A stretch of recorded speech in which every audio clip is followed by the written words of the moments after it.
خدا کے دین کی خدمت کا ایک انمول ادارہ ہے، ادارہ رہبر انسانیت تو سب کو پیارا ہے۔ اس کی بیوی، اس کی ماں، اس کی بہنیں لوگوں کے گھروں پر برتنیں ماننے جا رہی ہے، مگر اس کو نشے کی عادت پوری کرنی ہے، اس لیے گھر چلا نہیں سکتا ہے۔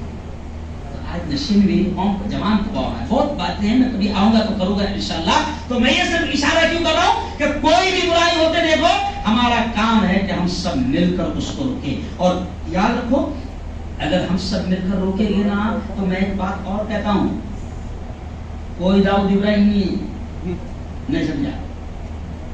اگر اپن سب مل کر روکنے کی کوشش کر رہے ہیں تو پھر کوئی دادا نہیں ہے نا کوئی کچھ نہیں۔ ہم طے کر لیں کہ برائی کو ہر طرح سے روکنے کی کوشش کریں گے، لیکن طاقت کا، ہاتھوں کا استعمال نہیں کریں گے۔ اہل ایمان پر ہم اس کی عزت بھی نہیں اچھالیں گے۔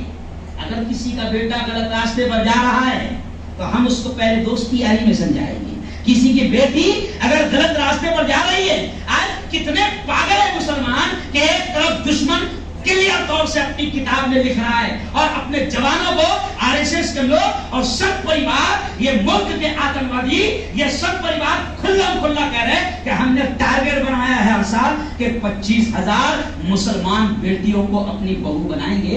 تو ہم پاگل ہیں یا ہم بھوکھا رہے ہیں؟ ہم کو نہیں سمجھ رہے۔ وہ کھلا کہہ رہے ہیں اور اس کے پیچھے وہ محنتیں کر رہے ہیں، عشق کے جال میں پھنسا رہے ہیں۔ یہاں تک کہ صرف لڑکیوں کو نہیں، لڑکوں کو بھی پھنسا رہے ہیں۔ ٹارگٹ کیا جا رہا ہے باقاعدہ کہ یہ بہت صحیح ہے، یہ بہت اچھا ہے، تو اس کو عشق کے جال میں پھنساؤ۔ پھر اس کے پیچھے لڑکیاں، جیسے یہودیوں کی، آپ کو کیا سناؤں ہسٹری، یہودیوں نے کیا کیے تھے کہ مسلموں کو توڑنے کے لیے اس زمانے میں جب مسلمان جیتتے جا رہے تھے، فتح کرتے جا رہے تھے، ملک کے ملک فتح ہو رہے تھے، تو یہودیوں نے اپنی عورتوں اور اپنی لڑکیوں کو تیار کیا تھا مسلمان فوجیوں کو بہکانے کے لیے۔ اب عشق کے جال میں لڑکی یہ نہ سوچے کہ تو بہت اچھا دکھ رہا، نہیں سمجھے، اور تو ایسا دکھ رہا کہ وہ تیری دیوانی ہو گئی۔ کوئی دیوانی نہیں۔ یاد رکھ بیٹا، تیرا چہرہ دیکھ،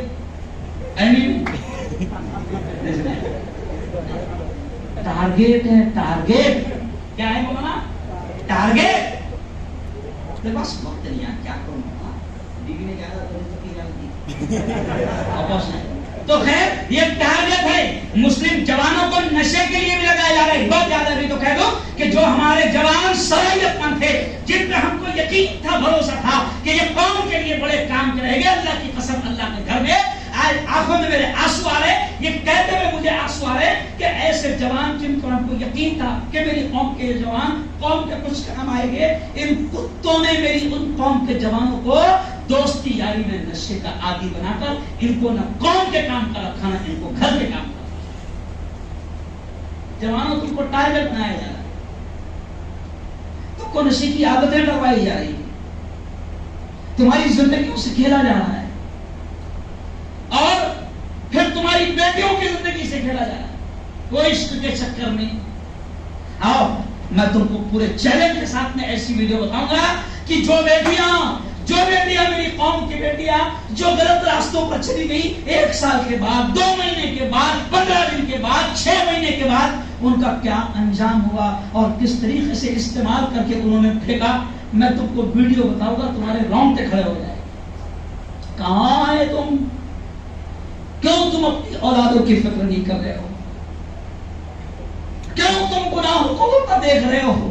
اور تمہارا کلیجہ نہیں کانپ رہا ہے کہ امت کی بیٹیاں کہاں جا رہی ہیں، امت کے جوان کہاں جا رہے ہیں؟